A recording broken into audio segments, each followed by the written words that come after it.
Hello, everybody. Welcome back to the Rest Hold Podcast, episode 74. I apologize for messing up the episode numbers last week. But as you can see, another solo ep, so it's going to be another quick one. A lot going on, holiday season, but we're still going to try to churn these episodes out. Keep you guys up to date what's going on in the wrestling world.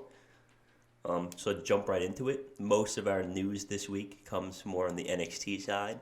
So we're going to get the quick main roster stuff out of the way.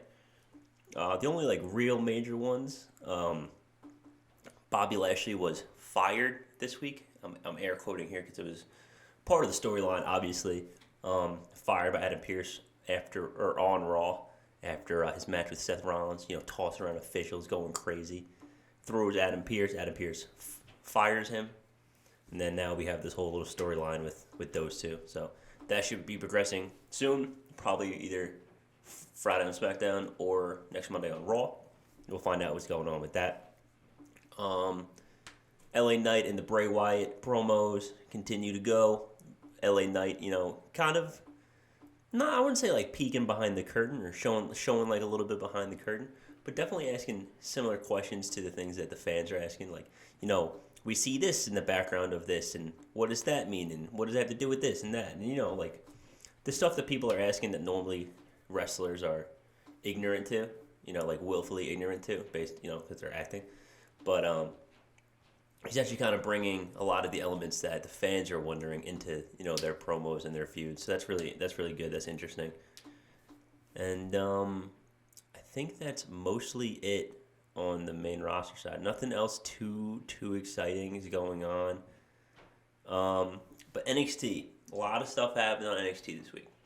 So first, New Day, new NXT Tag Team Champions. Congrats to them. Grayson Waller, number one contender for the NXT Championship. Roxanne Perez, number one contender for the NXT Women's Championship. This is after the PLE on Saturday. We come to Tuesday, and Roxanne decides she wants her title match that night, Tuesday night. So that was the main event of the show. Briggs and Jensen kind of steal a number one contendership right out from Pretty Deadly. So they'll be number one contenders for New Day's NXT Tag Team Championships for now. Grayson Waller, Braun Breaker had their little thing. But, all right, getting to the big story. Roxanne Perez wins the NXT Women's Championship. Beats her clean. Mandy's reign finally ends. 300, 200, whatever, however many days. It was a lot of days. 400, I think, actually. It's a lot of days. Wednesday rolls around. Mandy Rose released from WWE. So now everyone's like, okay, is that why she lost? Probably. Blah, blah, blah. Apparently she was a little blindsided. Apparently this had to do with allegedly, again, I didn't see it. I don't know the whole details, but a allegedly semi-explicit picture posted on I don't want to say an OF equivalent website. It's like a Patreon type website. But she's been released. So she's no longer with WWE. There's a lot to say about this because, again, I didn't see the picture. I don't know what was in it. Apparently it wasn't that bad. It wasn't bad at all, actually. I think this sets a really bad precedent, personally. You have certain wrestlers that have explicit stuff on the internet as well that are still in the company.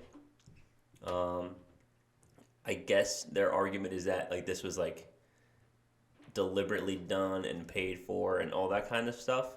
But they said WWE statement is that they were put into a tough position, and this is what they came up with. So super unfortunate for Mandy Rose, Toxic Attraction. I feel Mandy was really finding her stride, hitting her stride in WWE. I feel like she's gonna have a solid main roster run, but it looks like that came to a swift end before it even got a chance to get started, which sucks a lot. All right, what does this mean for Toxic Attraction? I believe they're now the number one contenders for the NXT Women's Tag Team Championships. That happened Tuesday as well. From a personal side, this obviously sucks because they're all probably pretty close friends and all that jazz. But from a professional side, I think this actually helps them as they move into the main roster. Um, Something Zach and I talked about a lot was the fear of them just becoming damage control when they move to the main roster and being very, very similar to that already existing and still new faction. So there was concern from us that they would kind of fall to the wayside as just like another three women faction that is just on WWE television. But now losing Mandy as the primary member, one, Lacey, JC, and sorry, Gigi and JC aren't going to be like championship fodder anymore if Mandy were to win another major title. So that's good. Although, to be fair, NXT did do a pretty good job of making sure that in matches, at least, they weren't just like getting ran through. Obviously, like them getting jumped in segments and stuff that's whatever. No one cares about that. But like during matches, they were having competitive matches, and for the most part, they weren't just like losing to whoever's the number one contender. They actually did a pretty solid job of that, especially while they were tag team champions. But I think moving up to the main roster as a tag team rather than a three women faction will be super, super beneficial for JC and Gigi instead of being three women faction. There's not a whole lot of true tag teams on the women's roster right now. I really can't think of any that are like not just kind of thrown together tag teams. I mean, I guess Io and Dakota, you could argue, but I would argue against that. Tegan Knox and Liv are thrown together. Liv and Raquel are thrown together.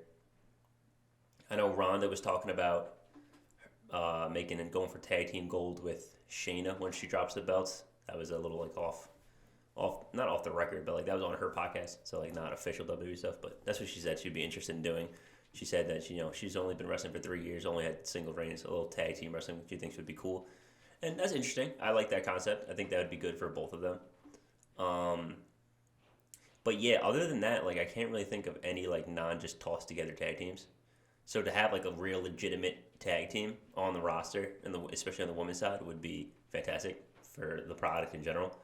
So again, unfortunate news about Mandy, but the wheel keeps turning, keeps spinning.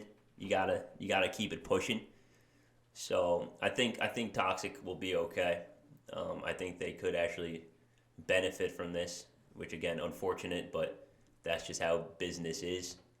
So that's really all I have for you guys this week. Again, I'm trying to keep it short. Don't want to waste too much of your time just hearing my voice talking to you about nothing. Just trying to get through it. So those are like the big things from this week of wrestling.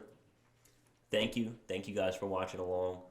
I'm gonna leave you guys with one more quick question that was presented to me today by my friend Mikey. Shout out Mikey P. Without COVID, do we ever get the tribal chief? And I'm going to present this to Zach as well, and hopefully we can come back together next week and discuss this more in depth. But without COVID, there is no tribal chief. Thank you guys for tuning in. Like and subscribe down below. Comment. Let us know what you think about that little question. That's an interesting one. What would become of Roman without COVID? We don't know. Instagram and Twitter are in the description. @wrestled_pod. Apple Podcasts, Spotify, wherever you get your media, we're there. Thank you guys for watching along again, and we'll see you in the next one. Peace.